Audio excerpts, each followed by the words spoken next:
Hello friends, என்ன reason answer வந்து தவறாக கொடுத்துருக்காங்க இல்லையா? ஸோ அதுக்கான என்ன ரீசன் அப்படின்றத சொல்லிட்டு போங்க. குறிப்பாக 68வது கேள்விக்கு. இப்போ 67 வந்து பார்த்தோம்னா அது ஒன்லைனர் கொஸ்டின், ஈஸி ஆன்சர் சொல்லிடலாம். நேரு அறிக்கை எப்போது வெளியிடப்பட்டது? இது மோஸ்ட் ரிப்பீட்டட் கொஸ்டின் அப்படின்னு நம்ம சொல்லலாம். 1928. நேருங்கிறது ஜவஹர்லால் நேரு கிடையாது, மோதிலால் நேருடைய ரிப்போர்ட். ஓகேவா? ஸோ 68வது கேள்வியை பாருங்கள். காந்தியடிகளின் உப்பு சத்தியாகிரகம் தொடர்பான கூற்றுகளில் தவறானது எது? இதுதான் கேள்வி. ஆப்ஷன் ஏ, 1930 மார்ச் 12ஆம் நாள் முதல் இந்த சத்தியாகிரகம் தொடங்கியது. எங்கேருந்து எங்கே போயிருப்பாங்க அப்படின்றது தெரியும். ஓகேவா? சபர்மதி ஆசிரமத்தில் ஆரம்பித்து தண்டி வரைக்கும் போயிருப்பாங்க.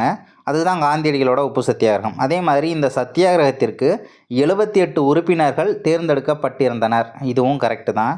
சி ஆப்ஷன் பாருங்கள். 241 மைல் தொலைவு கடந்து 1930 ஏப்ரல் 5ஆம் நாள் தண்டியை அடைந்தனர் அப்படின்றதும் கொடுத்துருக்காங்க. ஓகே, இந்த 3 ஆப்ஷனுமே நமக்கு கரெக்டாக இருக்குது. தவறான ஆன்சர் அப்படின்னு பார்க்கும்போது நமக்கு எது தவறுனா, நாமக்கல் கவிஞர் கத்தியின்றி ரத்தமின்றி என்ற பாடலை புனைந்தார், அப்படி இல்லைன்னா பாடினார் அப்படின்ற ஆன்சர் தான் நமக்கு தவறாக இருக்குது. ஏன் தவறு, என்ன ரீசன் அப்படின்றத கமெண்ட்டில் சொல்லுங்கள், மறக்காமல் சொல்லிட்டு போங்க. சரி, அப்படி அந்த பாயிண்ட் மட்டும் டிஃப்ரெண்ட்டாக இருக்குது. ஆனால் உப்பு சத்தியாகிரகத்தில் அந்த பாடல் பயன்படுத்தப்பட்டது தான். ஓகேவா? ஆனாலும் இது ஏன் தவறு அப்படின்றத மறக்காமல் கமெண்ட்டில் சொல்லிட்டு போங்க. இல்லை அந்த பாடல் நாமக்கல் கவிஞரோடதே இல்லையா அப்படின்றதையும் கமெண்ட்டில் சொல்லுங்கள். தேங்க்யூ.